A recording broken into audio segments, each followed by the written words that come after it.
नमस्कार। आज हम छठे भाव से संबंधित कुछ बात करते हैं। छठा भाव रोग का भाव होता है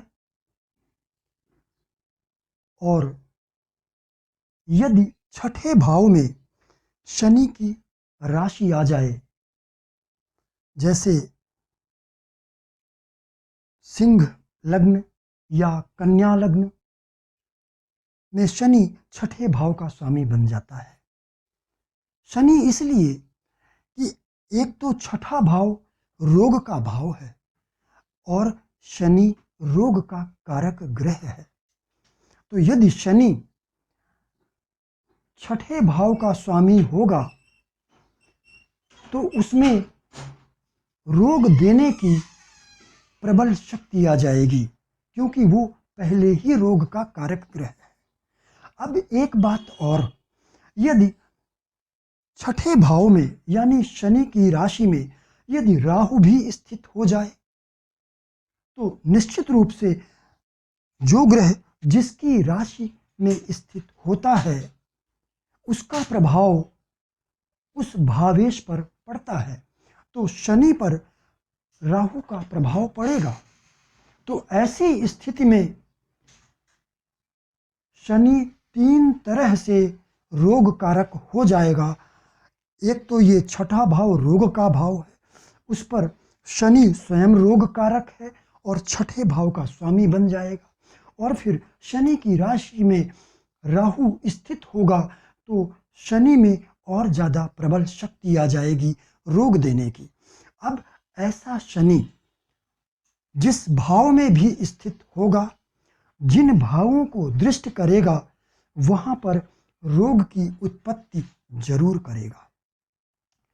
और यह बात केवल शनि पर लागू नहीं है, यह बात यहाँ कोई भी ग्रह यदि षष्ठेश होगा तो उसमें रोग देने की शक्ति आ जाती है, लेकिन वो चूंकि स्वयं रोग कारक नहीं होता है तो उसमें इतनी प्रबल शक्ति नहीं होती है।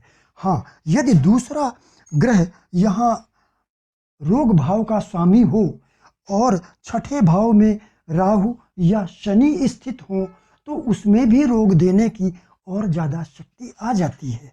फिर अगर वो ग्रह किन्हीं अन्य क्रूर या पापी ग्रहों के द्वारा पीड़ित हों, जैसे यदि षष्ठेश अष्टम में बैठ जाए और यहाँ पर शनि उसकी राशि में स्थित होगा तो शनि की दृष्टि षष्ठेश पर भी होगी, तो ऐसी स्थिति में उस ग्रह में भी रोग देने की प्रबल शक्ति आ जाएगी। तो ऐसा ग्रह फिर जहाँ देखेगा और जहाँ स्थित होगा उन भाव से संबंधित अंग में रोग देगा। अब यहाँ पर मान लेते हैं कि ये शनि छठे भाव का स्वामी है और ये नवम भाव में स्थित है, तो निश्चित रूप से अब चूंकि ये नवम भाव नितंब का भाव है और इसका संबंध रीढ़ की हड्डी से भी है, तो ये रीढ़ की हड्डी में रोग देगा, नितंब में रोग देगा। और क्या देगा, चूंकि ये शनि दर्द का कारक है तो जब तक मंगल की दृष्टि यहाँ नहीं होगी या राहु की केतु की दृष्टि यहाँ नहीं होगी तब तक अन्य कोई रोग नहीं होगा। यदि केवल शनि है तो शनि चूंकि दर्द का कारक भी है, अतः वह दर्द देगा। अब इस शनि की दृष्टि एकादश भाव पर भी पड़ेगी, सप्तम भाव पर भी पड़ेगी।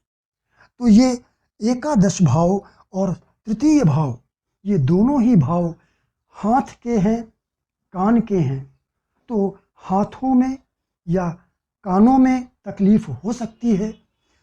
तृतीय भाव श्वास नली का भाव भी है, श्वास नली में भी तकलीफ हो सकती है। लेकिन कब, यदि बुध जो श्वास नली का कारक है यदि वह भी पीड़ित होगा तब श्वास नली में समस्या होगी। यदि गुरु पीड़ित होगा तो कान में समस्या होगी। तो इस तरह से षष्ठेश कोई भी ग्रह हो, यदि वो पीड़ित है तो वो रोग देगा। तो आज के लिए इतना ही।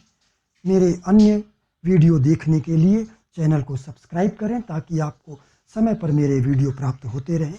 नमस्कार।